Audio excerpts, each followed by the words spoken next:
He has finished all that he needs to do for you and I to be reconciled to the Father. And he has given us mandate. Go and preach the gospel, baptize as many that believe in what you have preached.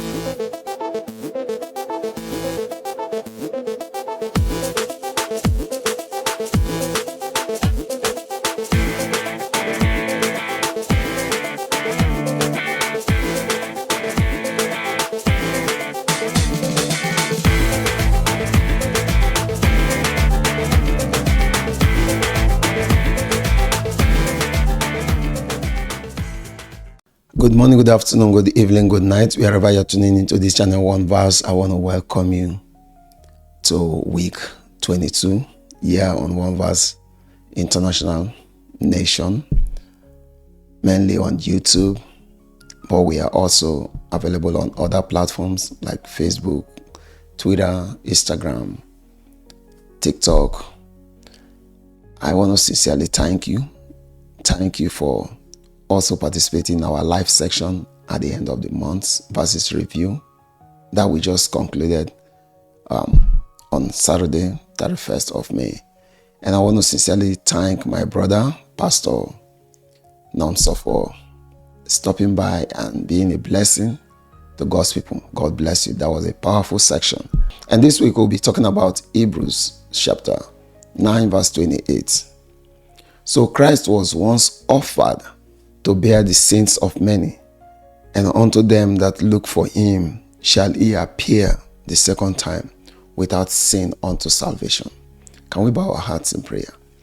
Lord, King of glory, we come this day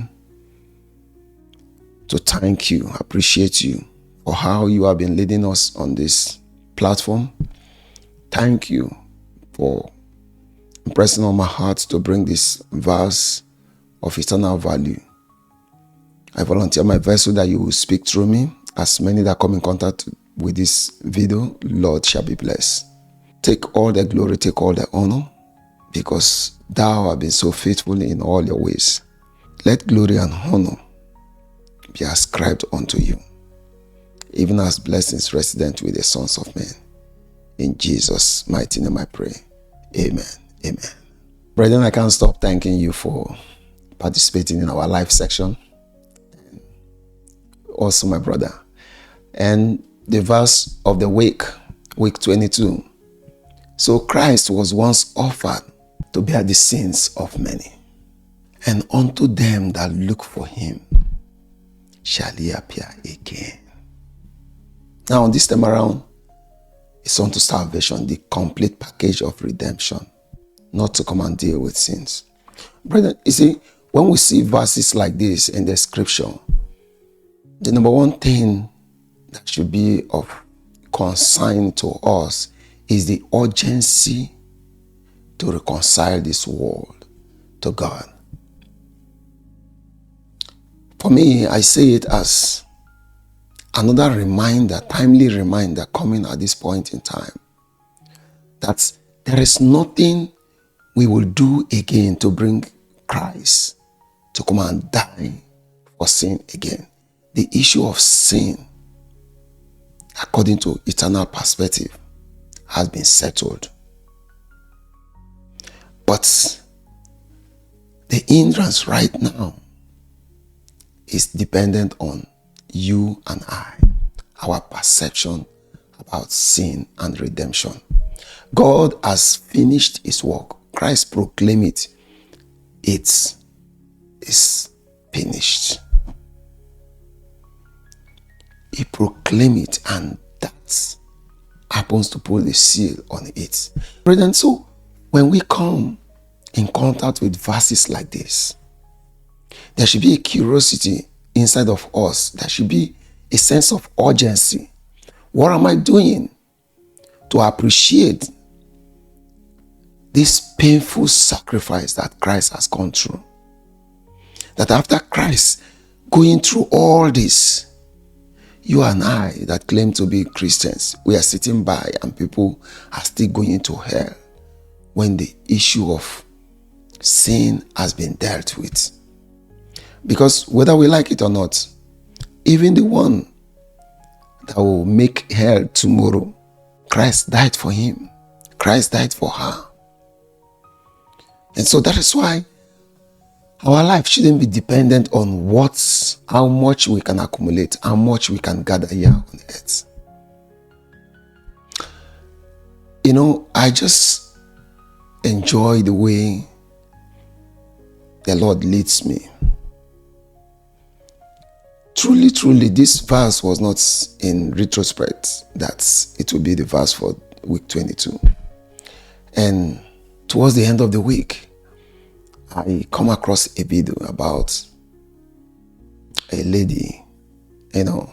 Since it's not a verified source, I won't give her all those accolades that was given in the video.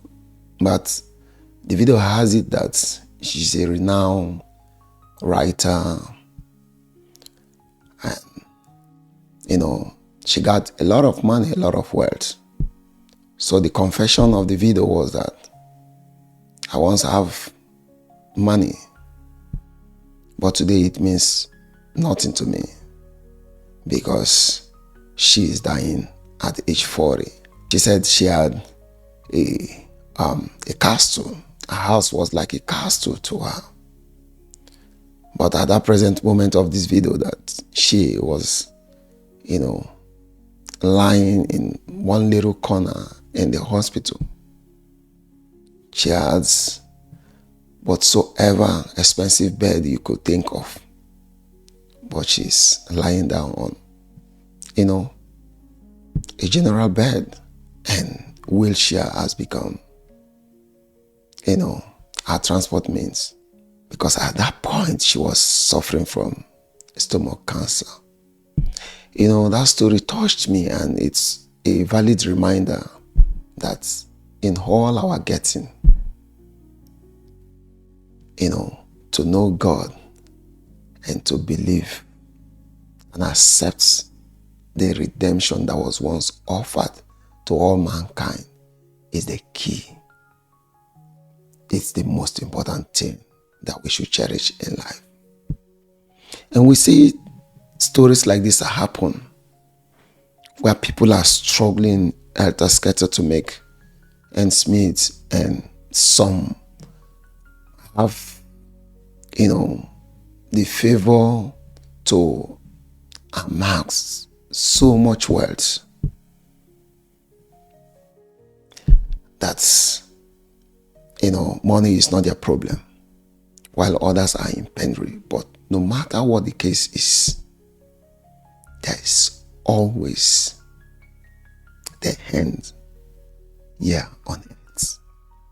And so verse like this is reminding us that whether we like it or not, the medium of coming to God has already been made available. Christ has perfected all things and waiting for us to accept him as our Lord and personal Savior and confess with our mouth that God has raised him from the dead. The Bible says, then we are saved.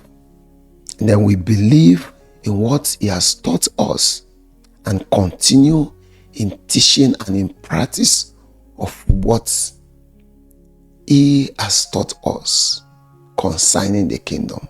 So, brethren, whether we have invented our own gospel or not, the truth still remains that Christ once have died for all. So our anticipation of his second coming is not for him to come and deal with sin. It's coming for those who actually, are earnestly searching, seeking, and waiting, preparing themselves for him. Because he will be coming for his spotless bride. In literal terms, you can say that once a man grew up, you are available to many brides, right? But once marriage has been consummated, by our Christian standard, you are only coming for your wife. You're only coming for your wife. You're only coming for the one that is prepared for you, the one that you have already, have a covenant with. So, all our endeavor here on earth is actually to establish a relationship. The preacher once said, he said, if at this point in time you are on earth and you call yourself a Christian and you cannot hear God speak to you, what gives you the assurance that the trumpet that will sound, you will hear it? It's as simple as you don't have a relationship with Him. Then how come you can perceive His coming? So, brethren, it is really of utmost importance that we should consider eternal values, most especially the kingdom etiquette. He has finished all that He needs to do for you and I to be reconciled to the Father. And He has given us mandate. Go and preach the gospel, baptize as many that believe in what you have preached. He has given us the mandate to reconcile the world unto Him, because He is not coming for the world again. He is coming for only those who are waiting earnestly, prepared for His second coming. Because if we look at most of the so-called result-oriented men of God, their preachings, it's as if our life ends here on earth. It's as if everything we need to benefit is here on earth. But at least there are still few that still have heaven consciousness. So, brethren, I invite you to accept Jesus as your Lord and personal Savior. And begin now, irrespective of the fact that it's a little bit late. Begin where you are to walk earnestly, doing the work of the Master. The songwriter said, if you cannot preach like Apostle Paul, if you cannot travel from coast to coast, you can at least tell somebody that Jesus loves you. You can at least show by kindness that the kingdom of God is here. One of the lines I've loved so much is that I tell people, I said, the issue about healing is made simple when the truth is being told. Because Jesus said, appreciate that the kingdom of God is here. So the question is, if the kingdom of God is here, how does the kingdom look like? In the kingdom, there is no sickness. In the kingdom, there is no bitterness. In the kingdom, there is no jealousy, anger, all manner of fleshly activities.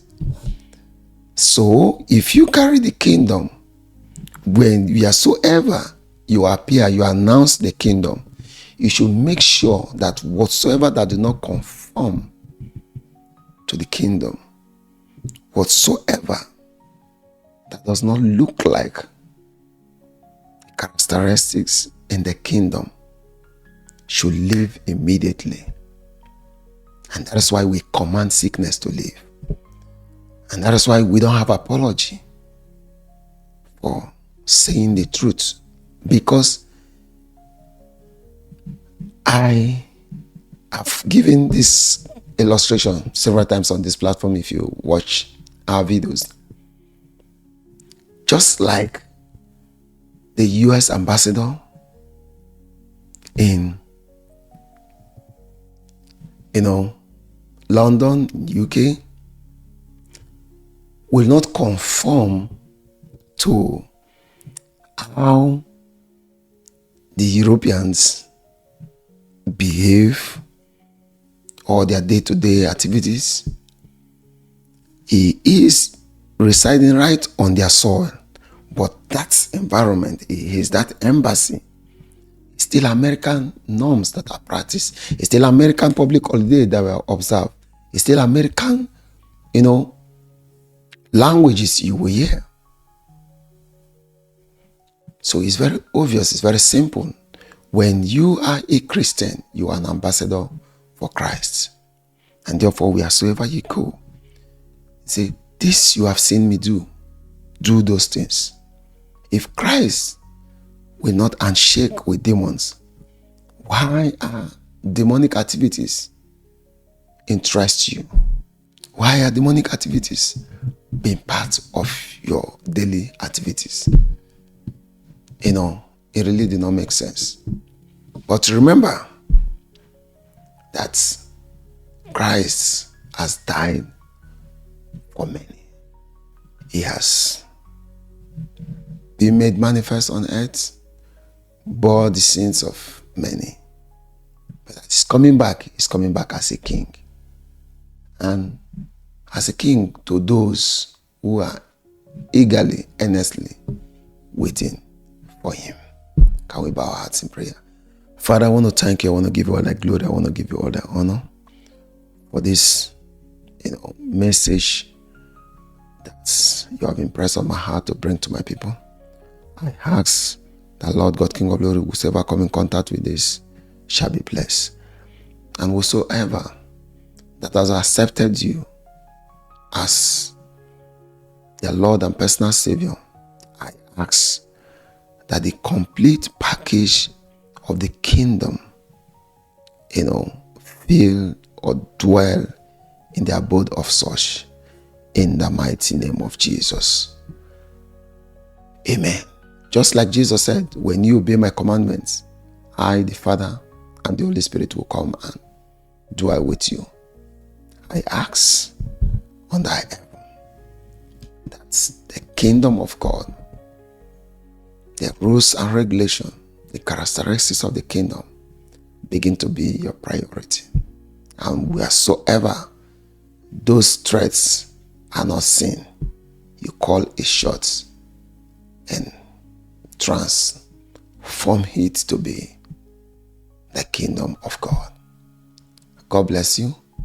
Until we meet again next Monday by 3 p.m. Texas time, I remain your brother, Pastor Andrew Fineboy. Shalom.